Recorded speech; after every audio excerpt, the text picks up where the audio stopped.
Boa noite, está no ar para todo o Brasil e para todo mundo mais um vídeo no meu canal e hoje eu estarei falando da educação patrimonial. Esse vai ser o nosso novo assunto que eu estarei falando.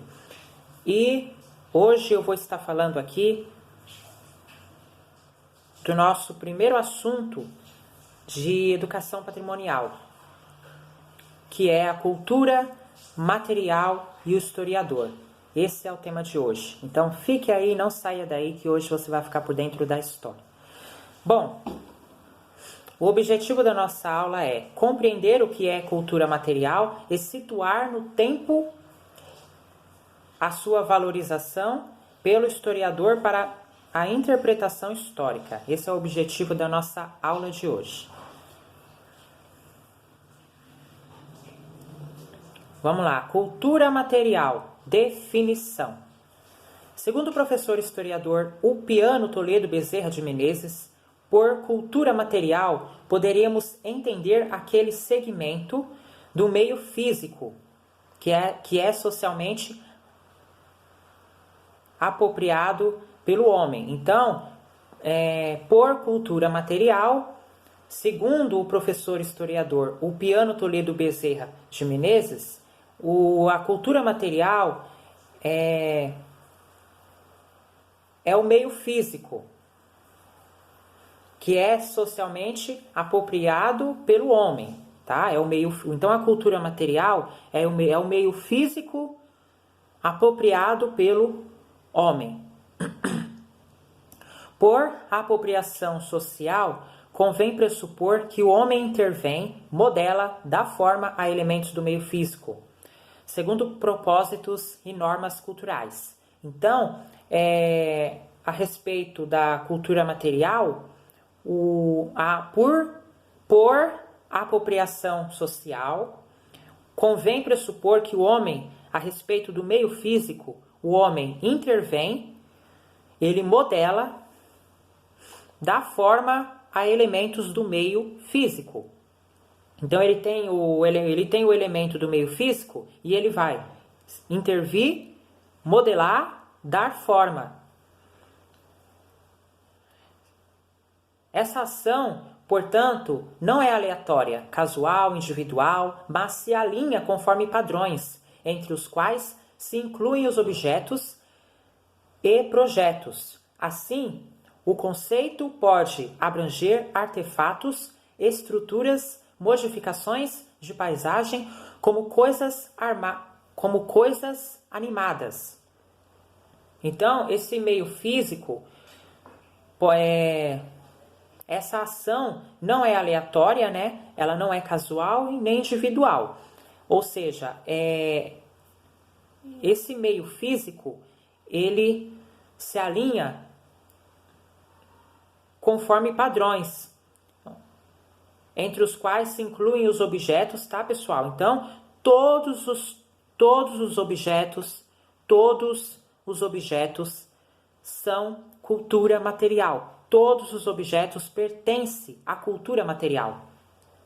Objetos e projetos. Assim, o conceito pode abranger artefatos, estruturas, modificações de paisagem, como coisas animadas, como uma sebe, um animal doméstico e também o próprio corpo, na medida que ele é passível desse tipo de manipulação, deformações, mutilações, sinalações, ou ainda os seus arranjos espaciais, um desfile militar, uma cerimônia litúrgica.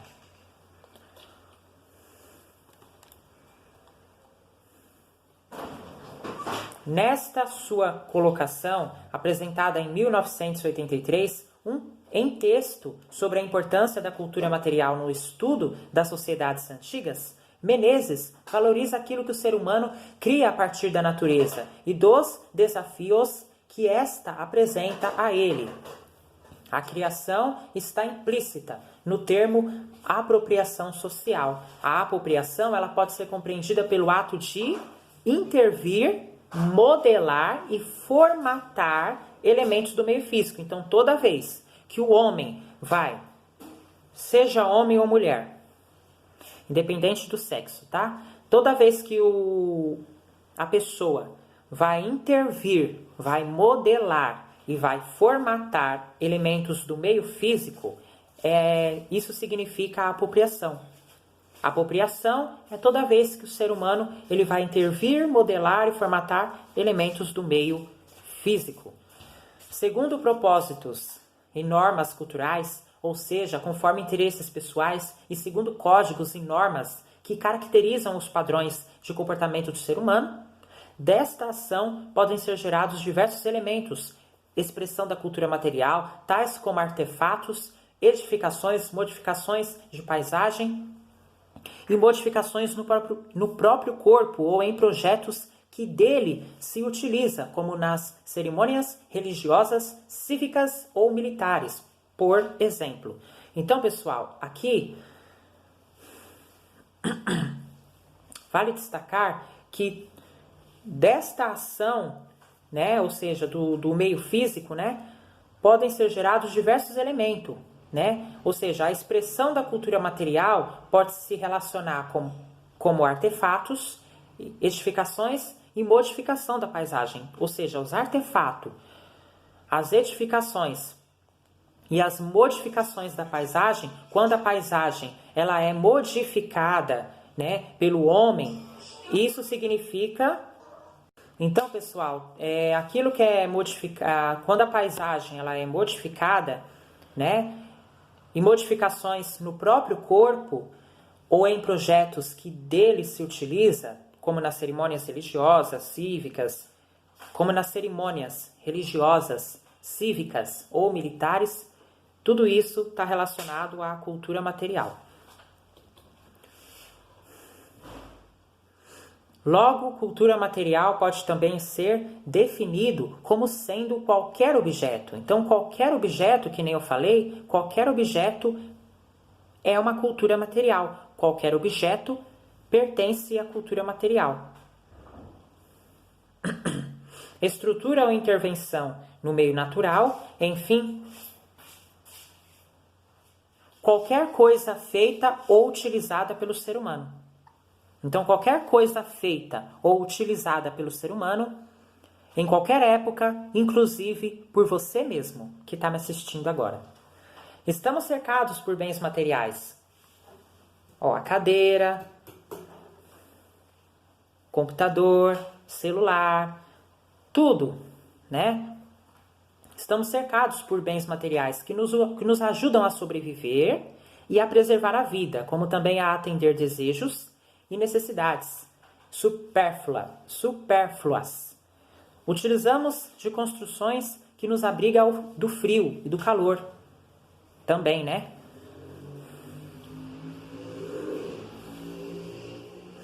De tecnologias que nos transporta geograficamente e virtualmente, de vestimentas e acessórios que mantêm o nosso corpo protegido e nos distingue social e culturalmente.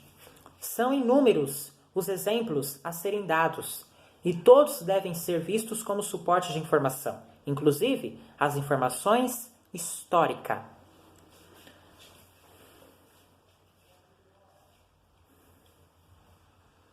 Cultura material e a ciência histórica é o que eu estarei falando agora. Antigos historiadores, como Tucídides e Heródoto, não se basearam em documentos escritos para elaborar os seus textos. Tá? Os seus textos. Então, os antigos historiadores, como Tucídides e Heródoto, eles não se basearam em documentos escritos, tá? Para elaborar os seus textos. Ou seja, precursores da produção histórica para escreverem sobre as guerras púnicas, no caso do primeiro, e a guerra do Peloponeso, no caso do segundo. Usaram de testemunhos como objetos e paisagens, além de relatos sociais. Então, Tucídides e Heródoto, eles não se basearam em elaborar textos, tá? Ou seja, a forma deles usarem de testemunho foi com objetos e paisagens, além de relatos orais. Por séculos, este tipo de fonte de informação não fora valorizado como tal. Durante o Renascimento, por exemplo, o apreço pelas esculturas e baixos relevos greco-romanos por parte de nobres civis e eclesiásticos gerou a investida em buscas arqueológicas em vários pontos da Europa e Oriente Médio. Os achados foram constituindo coleções particulares num verdadeiro culto à cultura antiga. No entanto, tais materiais eram apreciados apenas como obras de arte, expressão do que se convencionou qualificar de belo, tornando-se referência de padrão estético, até hoje notado e apreciado. Então, pessoal, antigamente, antes do século XIX, os objetos, os materiais, eles eram apreciados apenas como obras de arte. E eles qualificavam de belo, né? As obras de arte qualificavam de belo. Tá, pessoal? Então, antigamente, antes do século XIX, os materiais eles eram apreciados apenas como obras de arte. Aí, foi a partir de meados do século XIX que a cultura material passou a ser vista como fonte de informação histórica. Tá? Então, só em meados do século XIX foi que a cultura material ela passou a ser vista, reconhecida como fonte de informação histórica, informação dos historiadores. Segundo Funari, tal movimento se deu como resultado da filologia e da história, no momento em que a primeira exerceu grande influência sobre a segunda. A filologia, ela exerceu grande influência. A filologia, ela influenciou a história. A partir da máxima positivista, defendida por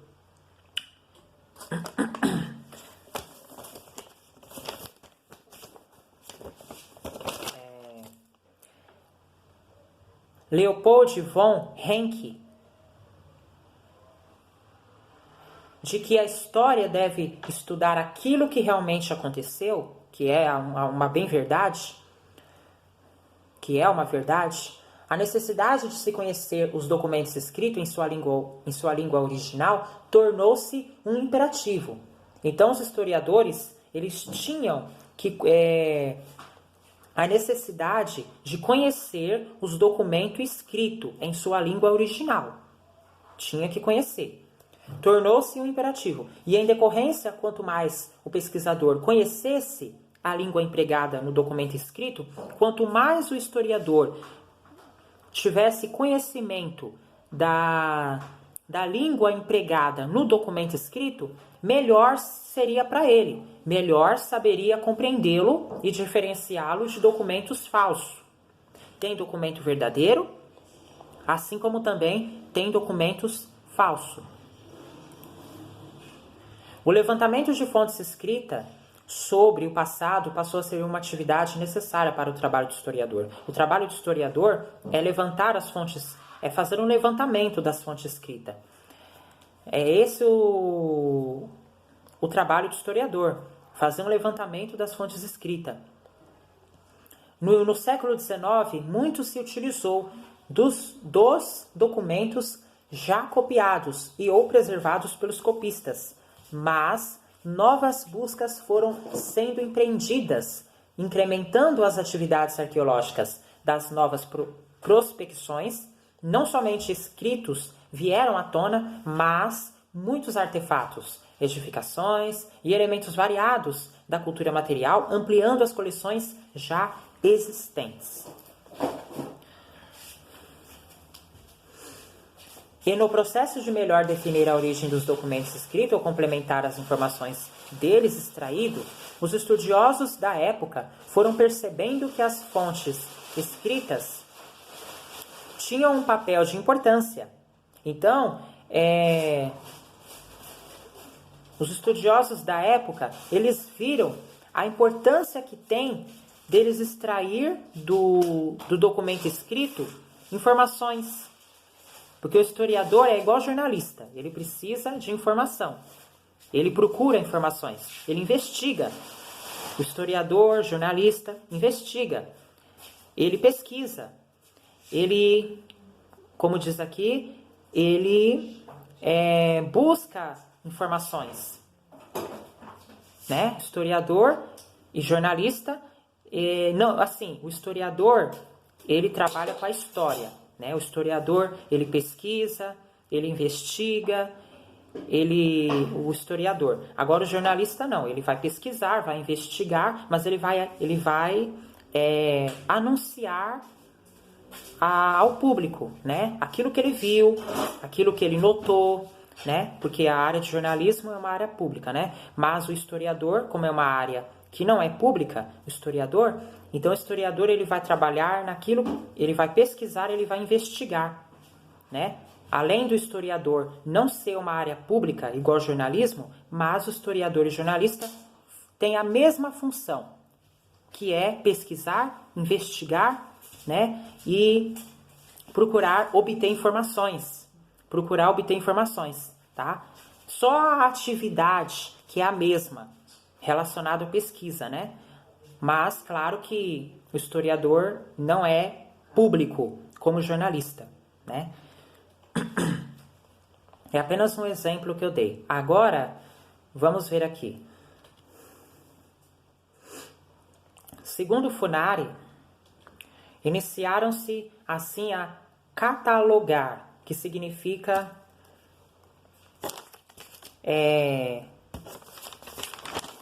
catalogar, é uma listagem. Podemos dizer que é uma listagem ou registrar. Então, foi registrado os acervos ou a lista de acervos de objetos existentes nas coleções a desenhar e publicar em livros e artigos científicos as descrições detalhadas dos edifícios antigos que passavam dessa forma da categoria do estético ou pessoal para o científico e coletivo. Os primeiros documentos arqueológicos, antes mesmo de iniciarem as escavações científicas, foram todo aquele imenso material acumulado na forma de antiguidades. Então, como diz aqui, né, que os primeiros documentos arqueológicos, antes mesmo de se iniciarem as escavações científicas, foram todo aquele imenso material acumulado na forma de antiguidades que passavam por um processo de transformação em fonte científica de informação. Os materiais acumulados que o autor faz referência são semelhantes àqueles que deram origens a vários museus, como o Museu Britânico,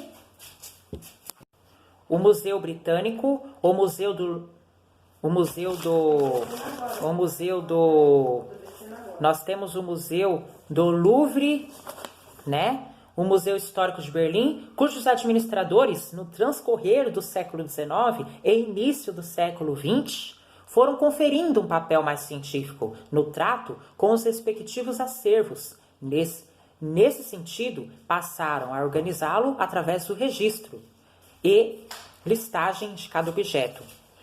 A partir dos materiais dos quais eram constituídos, das suas funções, data e procedência, é bom que se diga que muito da iniciativa científica em torno da história e da catalogação dos objetos, bem como da própria pesquisa arqueológica, tinha estreita...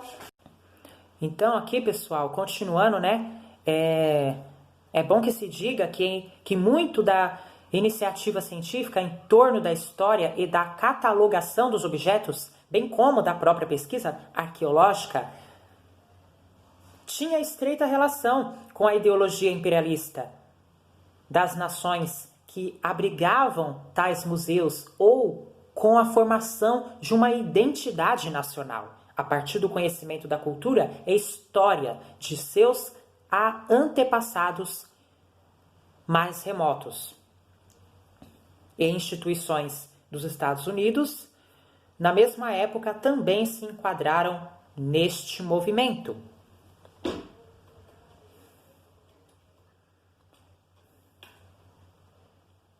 À medida que os acervos iam aumentando em quantidade, com objetos pessoais, múmias, colunas, frontões de antigos palácios, sarcófagos, estátuas, estelas, tijolos,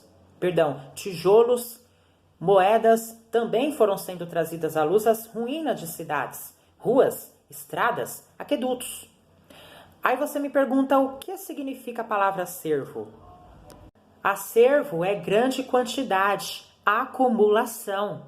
Então a gente pode se dizer que à medida em que foi se acumulando, né, que foi aumentando em quantidade, com objetos pessoais, múmias, colunas, frontões de antigos palácios, sarcófagos, estátuas, estelas, tijolos, moedas, também foram sendo trazidas à luz as ruínas de cidades, ruas, estradas, aquedutos, etc. Aos poucos, os interesses de pesquisas puderam ser ampliados, surgindo possibilidades para se investigar as sociedades mais antigas, de tempos remotos, como também aquelas sem escrita ou cuja escrita ainda não estivesse decifrada. Todo este movimento foi acompanhado por mudanças nos conceitos e na metodologia do trabalho do historiador, suplantando a hipervalorização dos documentos escritos e a quase negação da cultura material como fonte de informação. Com a ajuda da sociologia, da antropologia, da linguística, da filosofia, os historiadores foram percebendo que a ciência histórica deveria incorporar o funcionamento regular das sociedades no seu cotidiano e as diferentes atividades que se ocupam as pessoas e para as quais os objetos são seus testemunhos, né? Que nem eu falei. Para eles, os objetos eram seus testemunhos. Eram seus testemunhos.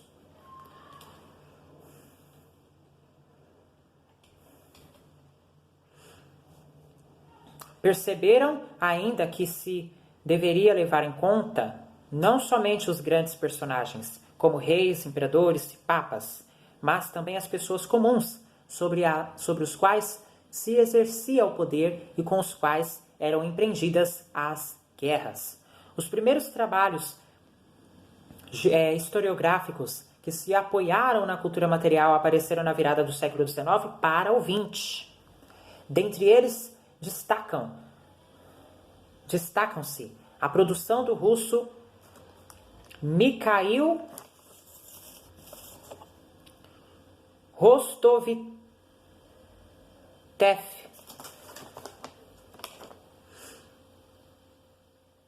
sobre o mundo helenístico e o Império Romano. Mais tarde, os historiadores que seguiram os pressupostos defendidos pela escola dos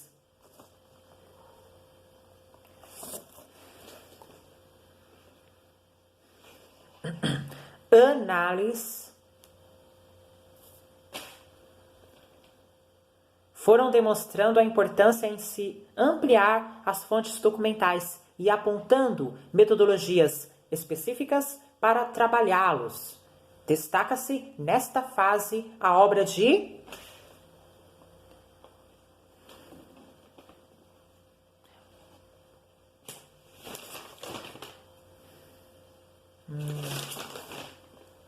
Vamos lá.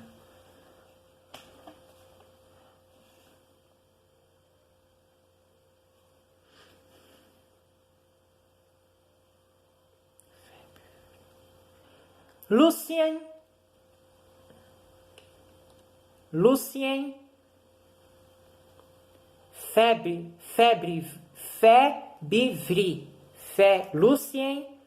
Febvre.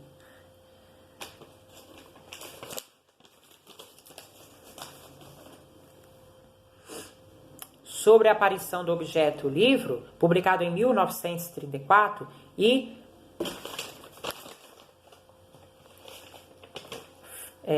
Fernand Braudel, se eu falei o nome dele errado, vocês me relevem, tá, pessoal? Fernand Braudel, com o estudo Civilização Material, Economia e Capitalismo,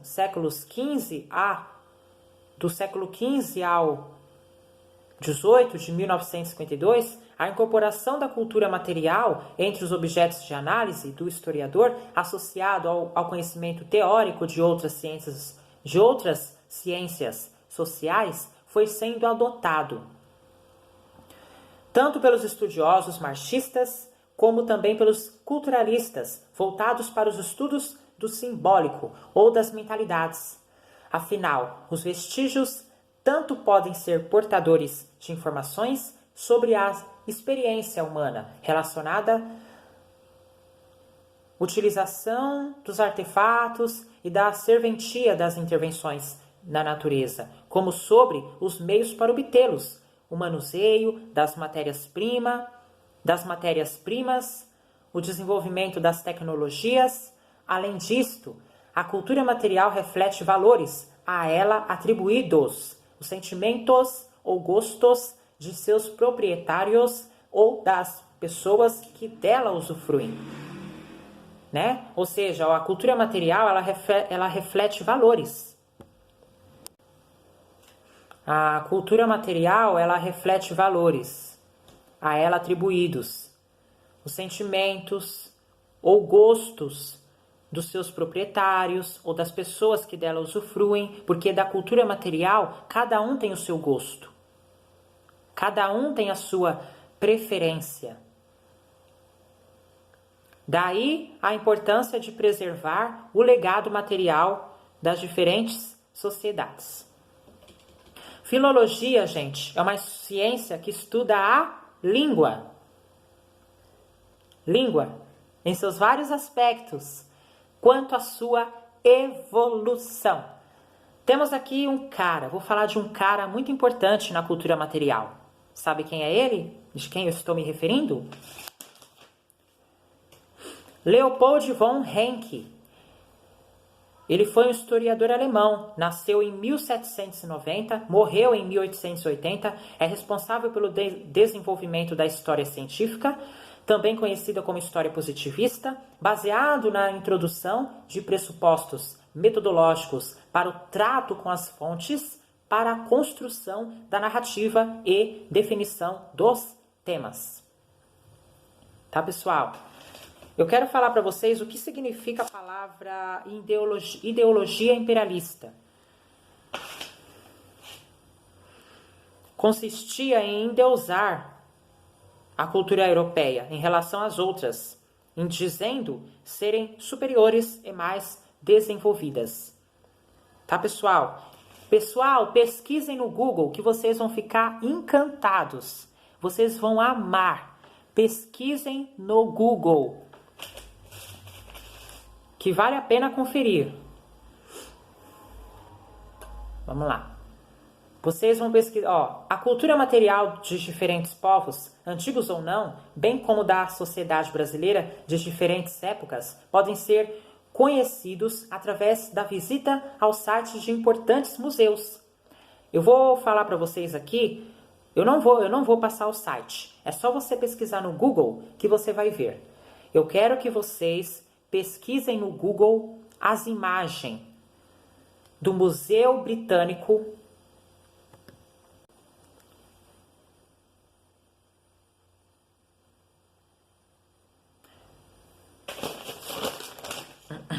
Museu do Louvre, Museus de Berlim, Museus de Berlim, Museus do Vaticano. Todos estes têm recursos para visualizar milhares de objetos de diferentes procedências e épocas em imagens de boa qualidade. Sobre a cultura material no Brasil, bem como da ex-metrópole portuguesa pode ser visto na galeria virtual do Museu Histórico Nacional. Pesquisem no Google o Museu Histórico Nacional. Pesquisem no Google o Museu da Inconfidência. Pesquisem no Google o Museu de Artes e Ofícios. Também eu quero que vocês pesquisem no Google o Museu de Arqueologia e Etnologia da USP. Também pesquisem no Google o Museu das Culturas Dom Bosco. Muito pode ser visto sobre a cultura de diferentes povos indígenas do Brasil. Então é isso, pessoal. Esse foi o tema de hoje. Espero que você tenha gostado. Muito obrigado pela sua companhia. Se você não é inscrito no canal, se inscreve agora. Ajuda o Frank aqui, ó, tá? A ficar famoso, a ganhar muitos inscritos. Ajuda meu canal a crescer, tá? Eu conto com você. Tá bom? Compartilhe esse vídeo com seus amigos, ajude o meu canal a crescer. Se você não é inscrito, se inscreve no canal. Ativa o sininho para que você receba todas as notificações quando tiver vídeo novo no canal. Se você gostou, achou interessante, já deixa seu like. E eu desejo a todos uma boa noite. Eu fico por aqui e até amanhã. Tchau, pessoal. Amanhã tem mais. Tchau, tchau.